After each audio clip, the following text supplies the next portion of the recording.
मध्य प्रदेश, बिहार और गुजरात के 3 विधानसभा सीटों पर उपचुनाव हो रहा था, जिसके लिए मतदान संपन्न हो चुका है। सुबह 7 बजे से यहां पर वोटिंग शुरू हुई थी और अब फिलहाल वोटिंग संपन्न हो गई है। बिहार, एमपी, गुजरात में उपचुनाव की वोटिंग संपन्न हो गई है। बांकीपुर और दतिया में मतदान हुआ है। वोटिंग को लेकर सुरक्षा व्यवस्था चाक चौबंद रही है।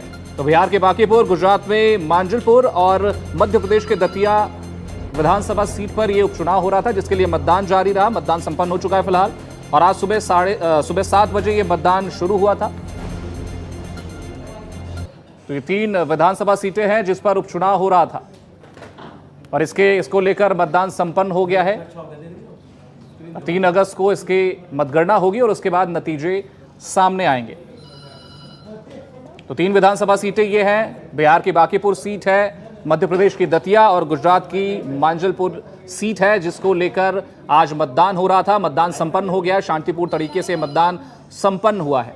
सुबह 7 बजे से वोटिंग शुरू हुई थी और लोग लाइनों में लगकर अपनी बारी आने का इंतजार वहां पर करते हुए दिखाई दिए थे पोलिंग बूथ पर।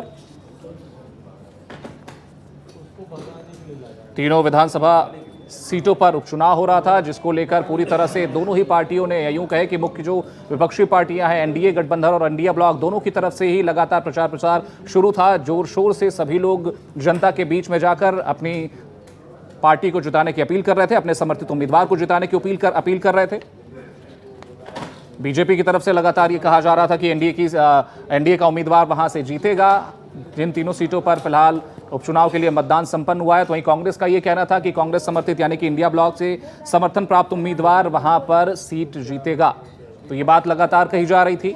सभी का अपना अपना दावा था। सभी यही कह रहे थे कि यहां पर जनता चुनकर उनके उम्मीदवार को भेजेगी। लेकिन अब चुनाव परिणाम ही निर्धारित करेंगे या चुनाव परिणाम ही ये तय करेंगे कि जनता ने किसकी बात पर भरोसा जताया है और किसको चुनकर विधानसभा भेजा है।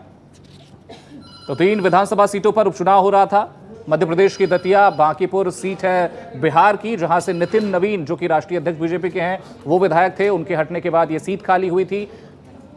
दतिया में वहां का जो विधायक थे, अयोग्य घोषित होने के बाद ये सीट खाली हुई थी। इसके अलावा अगर देखा जाए तो बीजेपी के वरिष्ठ नेता मंजालपुर से थे, उनके निधन के बाद ये सीट खाली हुई थी, जहां पर उपचुनाव हो रहा है। और उपचुनाव के दौरान सभी पार्टियां और उनके कार्यकर्ताओं ने पूरे जोश के साथ चुनाव प्रचार किया और अपनी जीत का वहां पर दावा करते हुए सभी लोग नजर आए। उम्मीदवारों का भी ये कहना है कि जब वो प्रचार करने के लिए जनता के बीच में जा रहे थे, तो जनता का पूरा प्यार उनको मिला और जनता की तरफ से उन्हें आश्वासन मिला है कि उनको ही चुनकर विधानसभा भेजा जाएगा। ये बात देखा जाए तो बिहार के बांकीपुर में जो कैंडिडेट हैं, उन्होंने भी ये बात कही। मध्य प्रदेश में भी कमोवेश ऐसी स्थिति निकलकर सामने आई। दोनों ही पार्टी के जो उम्मीदवार थे, वो यही बातें कहते हुए वहां पर भी नजर आए। इसके अलावा गुजरात के मंजालपुर सीट पर भी यही बात कह रहे थे उम्मीदवार कि जिस तरह से वो जनता के बीच गए, जनता भी लगातार उनको जिताकर भेजने की बात कहते हुए वहां पर नजर आई।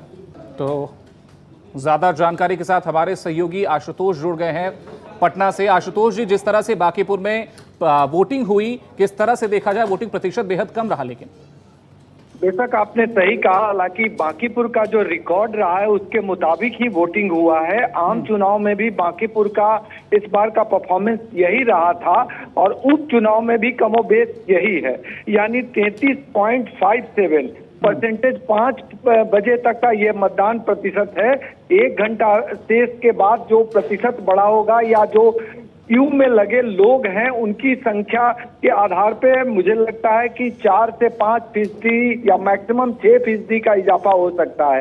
तो ऐसी स्थिति में बांकीपुर का जो पुराना रिकॉर्ड रहा है, यानी 2025 का आम चुनाव में, वही रिकॉर्ड को दोहराता हुआ बांकीपुर दिखाई दे रहा है। हालांकि जो वोटर हैं थोड़े उदासीन जरूर दिखे कि एक सीट से क्या होना। बिल्कुल आशुतोष जी, अब मतदान तो संपन्न हो चुका है। अब देखने वाली बात यह है कि जनता किसको चुनकर विधानसभा भेजती है। फिलहाल हमारे साथ जुड़ने के लिए और जानकारी साझा करने के लिए आपका बहुत बहुत धन्यवाद।